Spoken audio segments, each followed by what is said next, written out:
kembali lagi dengan saya Aldi Gustika Chandra. Pada kesempatan kali ini kita akan membahas materi tentang ilmu pendidikan Islam dalam perspektif ontologi, epistemologi, dan aksiologi. Nah, pembahasan kita pada kali ini ada 3 poin. Yang pertama yaitu ontologi. Berbicara tentang ontologi pendidikan Islam, kita terlebih dahulu harus memahami apa itu ontologi. Ontologi tentu kita tidak dapat bisa melepaskan diri dari kajian filsafat, yang mana ontologi ini adalah cabang ilmu filsafat yang berhubungan dengan hakikat hidup. Ontologi merupakan cabang ilmu filsafat yang berhubungan dengan hakikat hidup, baik yang tampak maupun yang tidak tampak atau yang gaib.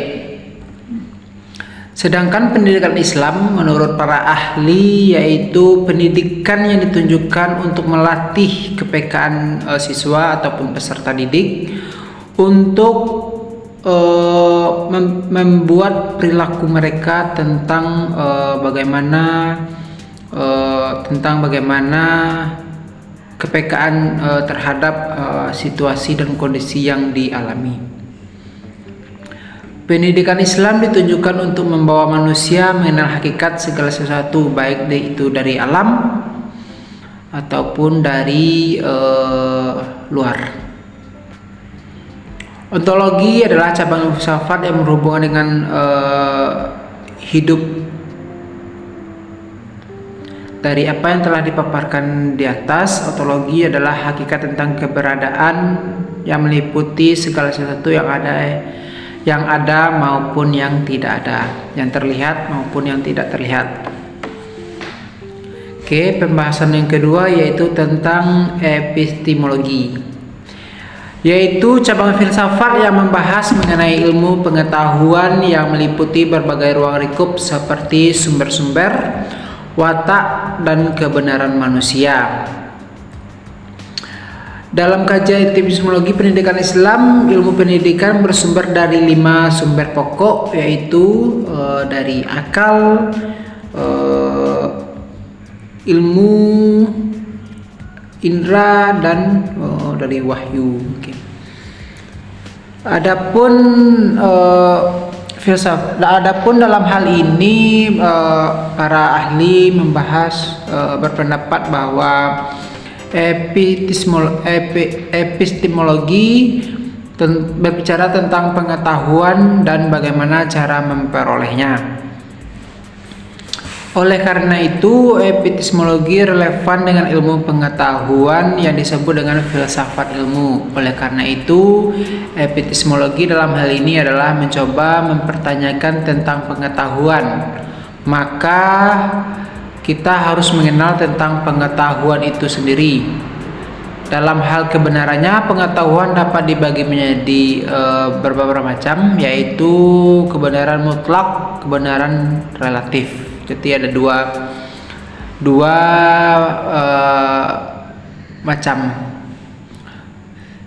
Sedangkan kebenaran relatif adalah kebenaran yang dapat berubah-ubah, akan dipengaruhi oleh keadaan yang dilihatnya. Jadi menurut para ahli, kalau kebenaran mutlak adalah kebenaran yang abadi, tidak bisa dirubah-ubah dan tidak bisa dipengaruhi oleh orang lain atau dari luar.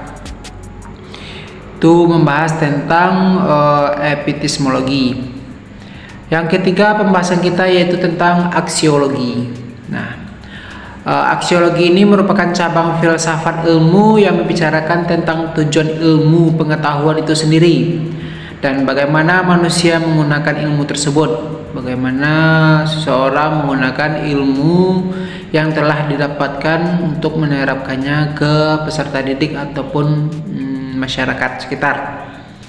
Dalam hal ini yang ingin dicapai oleh aksiologi yaitu hakikat dan manfaat yang terdapat dalam suatu pengetahuan. Jadi aksiologi di sini adalah menyangkut masalah nilai kegunaan ilmu.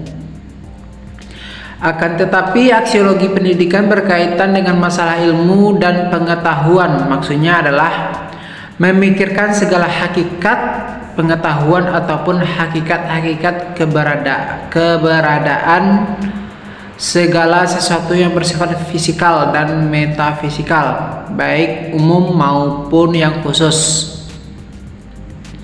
Adapun konsep yang ditawarkan dalam kajian ini adalah untuk memahami tentang nilai dari diadakannya pendidikan Islam.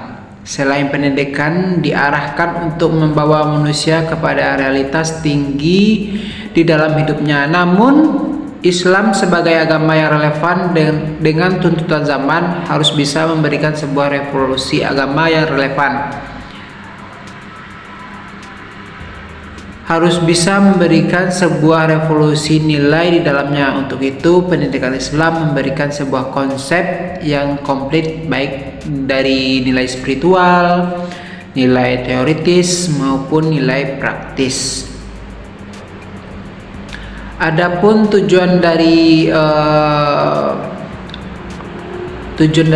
materi pembelajaran materi pada kali ini untuk upaya untuk membawa manusia kepada realitas hidup tinggi, yaitu Tuhan, baik atau ontologi, epistemologi, dan aksiologi pendidikan Islam.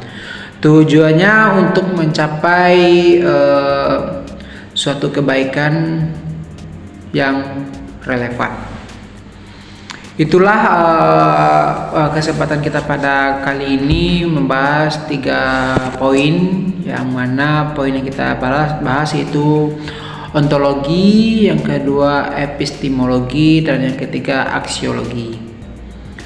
Mungkin untuk kesempatan kali ini kita cukupkan sampai di sini. Untuk itu saya akhiri dengan assalamualaikum warahmatullahi wabarakatuh.